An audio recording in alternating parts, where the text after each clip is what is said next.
Garden.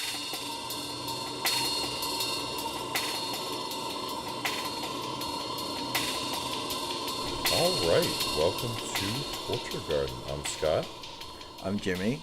and today we were recording 2 episodes today, and the 2 albums we're talking about are relatively different.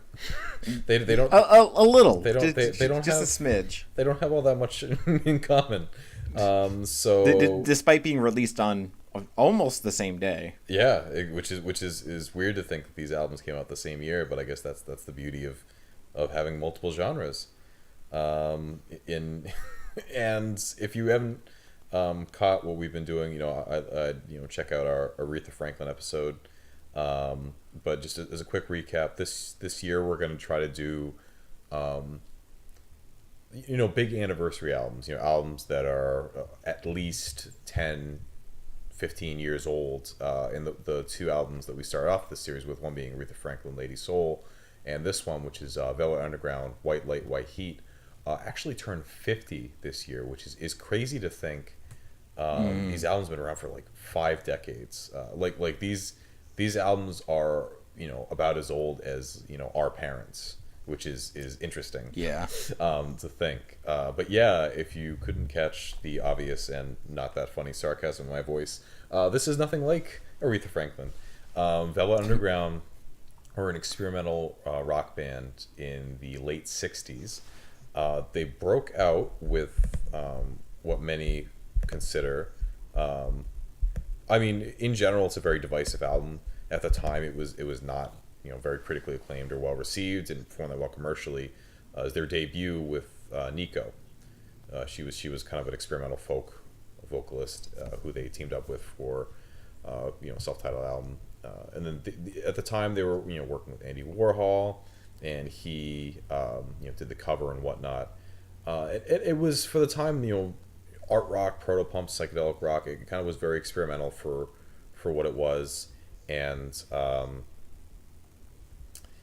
by today's standards, it obviously is not exceptionally experimental, but it really did. I'm glad you said that. It's I was going to say something. It's not back in the late 60s, you could see how it kind of was the Radiohead of its day. I'd say we've used that example a lot, but you have people like Zappa and Captain Beefheart went out around the same time, who were doing stuff a lot more experimental. But in terms of like mainstream rock audiences, this was very odd. There's a lot of droning rock on here, some noisy stuff, just sucking on ding dongs. Yeah, exactly. Some really odd lyricism, which continued on the album we're going to talk about next. And mainly, it just was very much an album that mainstream rock listeners, was hyped up a lot, and they kind of had that very much a persona and an artsy vibe that they had around themselves at the time. So then, from there, the next year, so that was released in '67, their debut. Then they come out with White Light, White Heat, which was a very interesting change from. There are a number of accessible and relatively straightforward songs on their debut with Nico, and that's not really the case at all with the White Light, White Heat. And of course, albums that come after this one and whatnot are very different. Like their self-titled album that they released in '69 is basically like straightforward rock music. So this is kind of an anomaly in their career. It took a lot of the eccentricities of their debut and really capitalized on it. The proto-punk elements are there. It's very noisy. It's very artsy and experimental, and it's kind of interesting that they went from an album that kind of seemed not that accessible to mainstream rock audiences and just kind of doubled down.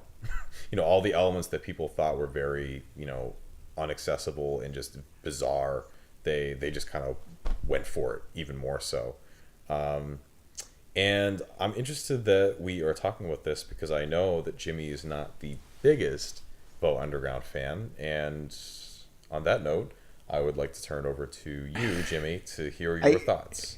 I think it's worth saying that I It's not that I really don't like Velvet Underground Nico. I've never been able to actually get through an entire listen of that album. It just really bugs me. It's one of those things that I don't think it's a necessarily bad album, like just considering its legacy, but it's just really not my cup of tea, which is really sad because it's such a landmark album. It is, for sure. And it's one of those like they've always been one of those bands that I've wanted to like, but I've just never been able to. I was honestly I was expecting to hate this thing so much, but I actually really enjoyed White Light, White Heat a lot. Interesting. Had you heard? Yeah. Had you heard it before now, or? I heard the title track because I was talking about how I didn't like Velvet Underground to a friend, and he just immediately turned on White Light. He's like, "You have not listened to this? Like, fuck you! You gotta listen to this." And so I wasn't really enthused with the title track then, but listening to it now, I enjoyed it. I think part of my problem is like you said that, like, in today's standard, or even compared to like Zappa and Beefheart, they really aren't that experimental. Yeah. And I think that's sort of the thing that sort of bugs me about it, is because it's being propped up to be this huge thing that it's really not. For sure. In a way, and it's also because of its simplicity, just musical simplicity. You don't like. I mean, at least Zappa, at least if you deconstruct like something like Captain Beefheart's Frownland, there's actually a lot musically going on in it. With Velvet Underground, I really don't see the same level of musical composition going on. Though I do think that it is there, at least in Velvet Underground and Nico. I don't think necessarily here. Mm-hmm. Because everything, it's just very 4x4 beats. Yeah. It's very like how the drummer isn't just bored by the end of it is sort of beyond me. Yeah. It almost reminds me of like a post-metal album. I love me some Rosetta, but I feel so bad for the Rosetta drummer sometimes because he's doing the same thing for 20 minutes straight. Yeah, exactly. But yeah, no, I really liked this. So funny story is I was listening that when I got to Lady Godiva's Operation, or no, it was The Gift, and I was like, why the fuck is Lou Reed talking in a British accent? That pretentious fucking that's all I'm thinking the entire time. And then I look, I'm like, oh yeah, well John Cale's doing lyrics, John Cale's doing vocals here. Like, oh yeah, okay. So maybe I'm not as unbiased as I thought. Yeah. God. I know I'm such a jerk when it comes to Lou Reed. He just he's one of those people that just has always grated me. We all have those artists where their persona are there, and I think just to add a quick note is an album's context can absolutely affect your enjoyment of it without question. Which is not fair. I do have to note that is not very fair of me to do, and I don't think it's fair of anybody. But it doesn't mean it's not true. And it's I mean, it's not, it has nothing to do with the music, but you can't help it. You can't help that you've been told. It's kind of like with the Beatles. If you listen to my Beatles episode, one of the things I said is that having people tell me for years and years and years that this is the greatest band ever, and then to hear it and just not really enjoy it as much as I as much as I thought I would. So it's kind of like this, where these guys really, especially Underground, I really like Velvet Underground. Just I love their music. I really enjoy what they do, but it isn't nearly. I mean, I think it was groundbreaking for the mainstream, kind of like Radiohead was groundbreaking for the mainstream. But in terms of being truly experimental for the time, there was a lot of people doing, or maybe not a lot, but there was a fair amount of people doing things more experimental at the same exact time. I would say when it comes to noise rock, they were pretty forward thinking. Yeah, for sure. But yeah, I think it's just Lou Reed always comes off to me as a musician who thinks that he's, so amazing. And like he came. Have you ever heard of ostrich tuning? I haven't actually. So it's this guitar tuning that he invented. That it's all it is just all the strings are tuned to the same note. Oh, interesting. Which is like okay, I guess that's sort of cool, but it's like he just like, to me, he always seems like he thinks he's just like this fucking genius. Yeah. For doing something like that. I mean, i.e. Metal Machine music. It's yeah. I mean, he's released a lot of great albums, both with Velvet Underground and without. But yeah, he's done some things that are very much, I'm an artist. I'm gonna make art now, and it's like, okay, well, good music is also fun. Well, but that's okay. That's the funny thing is like, I think some people can actually do that. I think it's just the ego. I think it's the ego behind it. Yeah, not necessarily and I know. I cannot state enough that this is not something I'm particularly proud of, because I personally he's a musician who's just monumentally important to music in general. Yeah. And I wish I could respect him a little more, but I just don't right now. I actually, there's a biography on him that just came out recently that I really want to read, but I should probably talk about the album, right? Yeah, I want to hear it, because I thought you would. I thought there was a better chance that you would like this one versus Valeringer and Nico, but I didn't expect you to say you enjoyed it, honestly. Yeah, no, you've said that before. I remember a couple years ago when we had this conversation. Yeah, I think really part of what made this album for me was ironically Lou Reed, because it didn't come off as like, oh yeah, look at me, I'm so amazing, like, I look at all my influences and everything. Like, oh yeah, I was listening to Schoenberg before Schoenberg even knew what like a serialism was. Like, here it's just like, it's because I was reading up on it that it's sort of based on like all these sort of like improvisations that they would do live, and I just sort of like how it all melds together, that like, especially like when it comes to like The Gift, like I really like The Gift, but obviously Sister Ray, where like you have like it's very stretched out, and like you sort of just you can hear the guitar sort of doing all this weird stuff in the background, but somehow works, it still melds in with the beat and the tempo of the song. And the lyrics, people talk a lot about how Lou Reed's lyrics for the time were really like dark and just groundbreaking in terms of how vivid they were. And I mean, I'm not going to disagree with them. I mean, you don't really hear, it's just like I referenced earlier, it's that part, sister, I just sucking on my ding dong. I love that lyric. I got it. But I'm really not a huge fan of like, I just never really care much for lyrics for the most part. It's the music itself that is more important to me. But I think, I think that I respect lyrics a little more here because of the way the music is presented and the way the whole album is presented, because it's more like the lyrics are the centerpiece of the song, rather than the lyrics sort of being like ornamental fringe on the song, and I sort of like that. Like, I think that's a really cool little thing. Absolutely. And yeah, it's just like I think from a rock point of view, like it's much more, it's much more, I hate to say traditional, because it's really not when you consider things, but I think when it comes to they're doing like a regular time signature, and it's I just like I think that there's just something that works in this a lot more than it does in Velvet Underground and Nico for me. But I think like you said, it's very much like an anomaly of the band's career. I don't know what else to say about this, except that I'm really glad that Warhol was fired.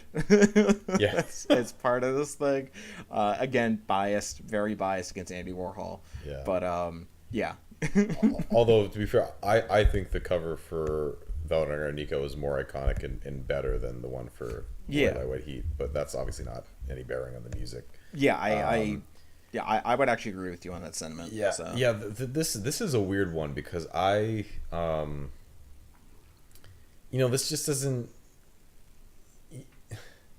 When you listen to a band's career, and obviously now we have the Velvet Underground are not going to make any more albums. Lou Reed's passed, and I don't think they were going to make an album even when he was alive. So you had this is our body of work.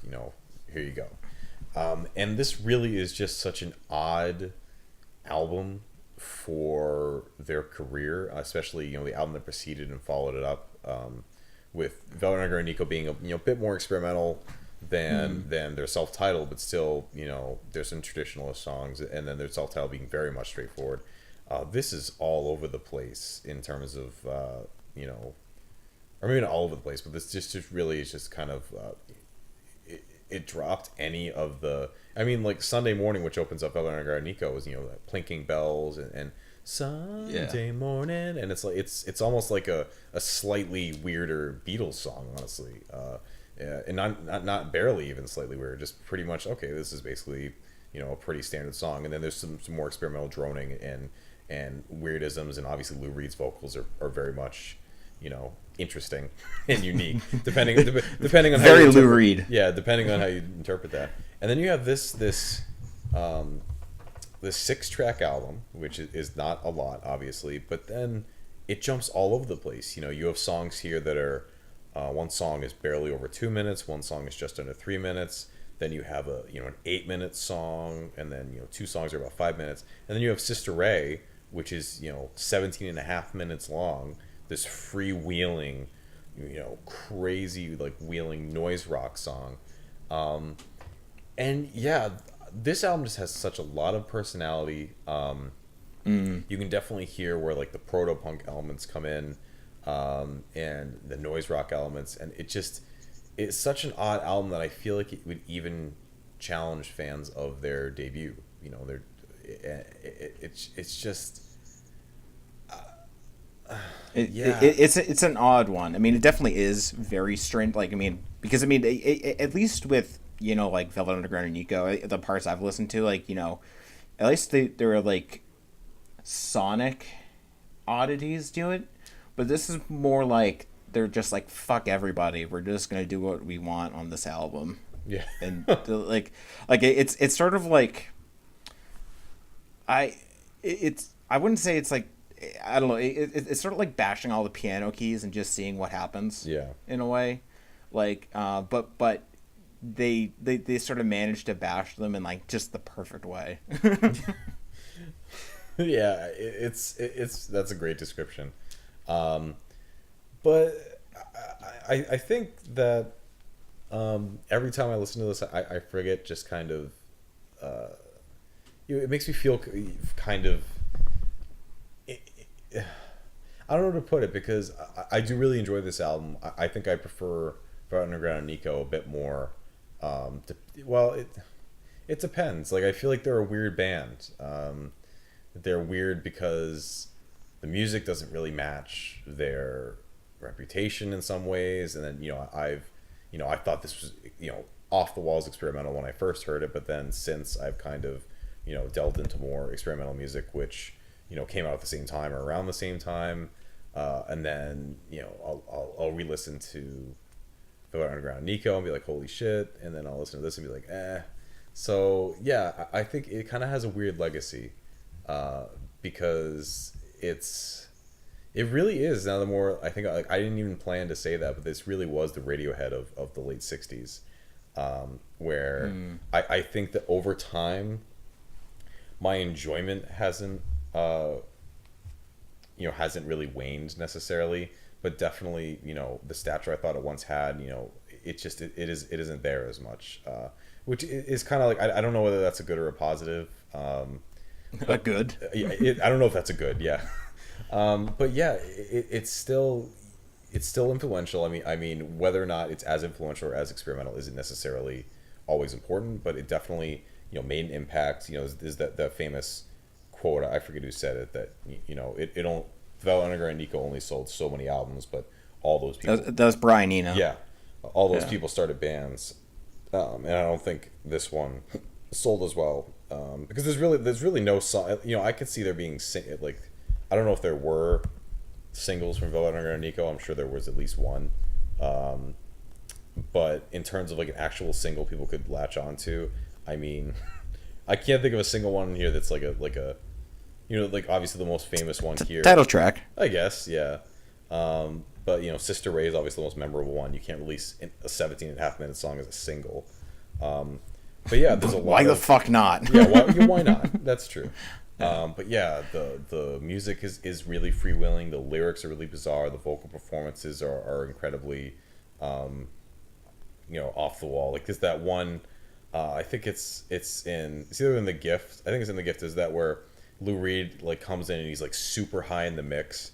And it's just it's just like so random. I think that was Lady Godiva's operation. Yeah, I think it's that one where it's that just, like that John Cale does the narration for the most part, and then Blu-ray just cuts in. Yeah, and I'm like such a Lou Reed thing to do. It's like so bizarre. And like the first time I heard it, I was like, oh, okay, I guess Lou Reed's singing now. All right.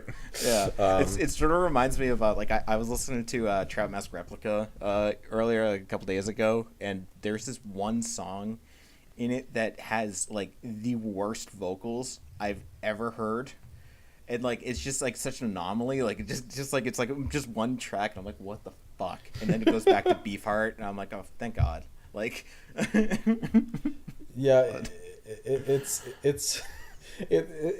such a weird album. Like it's hard to put into words because this was one of the first albums I bought on vinyl when I started collecting vinyl several years ago, and it's still a good album. I think if you are getting its experimental music of the day, Velvet Underground is going to come out on top, and I think they do deserve a spot in that category. It's just for me, especially after listening to Trout Mask Replica and you turning me on to a lot of Zappa albums that came out around the same time, they deserve their due just as much, if not more, in terms of pushing forward what experimental music could be. But I think Velvet Underground definitely deserve a place. They were very forward thinking when it came to noise rock, proto punk. And it's weird to think this album is 50 years old. And it's weird to think that this came out around. We just talked about Aretha Franklin's Lady Soul before we recorded this, and it's just that's one of the things I love about music is that in any given year, especially nowadays, there's music from all over the place, all over the spectrum that comes out in the same year. So maybe in 50 years from now, if Jimmy and I are still chatting it up, which I imagine we will be, we can talk about like, wow, isn't it crazy that album X and album Y came out in the same year? Definitely. I get you. I do want to note that I think that to hear this level of noise being produced in 1968 is really, really fascinating. Yes. Just because to see how much it's just like exponentially gone up, because but even now, like, feedback isn't necessarily something that people like even really in like still in like modern rock. Yeah, like it's not something you really think about that comes like in metal. It's a little more popular. I think in hardcore it's definitely like a key part of it, and like in punk and things like that, but like for the most part, it's still something that's not really liked. And I think, you got to give these guys credit for even wanting to put something like this out. Because, but it's very much noise. I'm not talking about their, what they did on this album necessarily. I'm just talking about the element of noise is like antithetical to music in a sense. Not to say that it can't be music, but it's sort of like an anti-music. Yeah. In that it's not something that's immediately pleasurable to the ear. It's very much the opposite of that most of the time. And so I definitely applaud them for doing what they did when it came to production on this album. But yeah, I mean, like, my thoughts still stand on Velvet Underground and Nico, and I'm definitely going to give it another listen, maybe in a couple months from now, because I don't know, like I never want to give up on an album, but I cannot describe the amount of bitterness, like just the bad taste that was in my mouth, when I listened to that album, or tried to. So, but that's sort of beyond the point. Do you have anything else? No, like just as I was listening to it and getting ready for this call, like it was interesting. I thought I had my thoughts right now, and then I kind of started to think more about it. But at the end of the day, I think this is an important part of the canon of experimental music in the late 60s. Definitely. And it's absolutely worth a listen. I think if there are only two, I mean, obviously this and Nico are the two albums from their career that people really remember. Obviously Lou Reed went on to put out a bunch of memorable albums and memorable songs. But including Lulu, and this is very much one of those albums that it did feel ahead of its time, as well as other albums at the time that were maybe a bit more forward thinking. But this is a great album, and I'm actually glad that you ended up liking it, Jimmy, because I was curious what you were gonna think. No, I'm really glad that you that we did this one, because I definitely it's a fun album. It's just like I enjoyed listening to it. I can't say that it's like going to be like, oh, favorite album of all time. Exactly. But it's definitely like it's fun. It's a good listen. I'm gonna put it on again if I'm just looking for something, like if I'm playing Minecraft or something like that. I'm like, I don't know what to listen to, like so all the props to those guys, even though I can't say I'm a huge fan of them still. I still think I definitely enjoyed this. So great. Yeah. All right. Well, why don't you talk us out? Yeah. Well, I mean, thanks for listening. I genuinely think this is a bit overlooked because of Velvet Underground and Nico, but it's worth a shot. And 50 years is a long time for an album to be out, and it still sounds great. 50 years later, and if you haven't heard it, it's worth a shot. So thanks a lot for listening. Like, subscribe, leave a comment. We would love to. We have a running list of these kind of albums we want to talk about that have turned important birthday this year. But if you have any albums that you think are worth talking about, if you have any albums that you think deserve a shout out for being influential 10, 20, 30 years on, let us know. Maybe we'll talk about it if we like it, but yeah, we'd appreciate hearing what you think of albums that have kind of stood the test of time.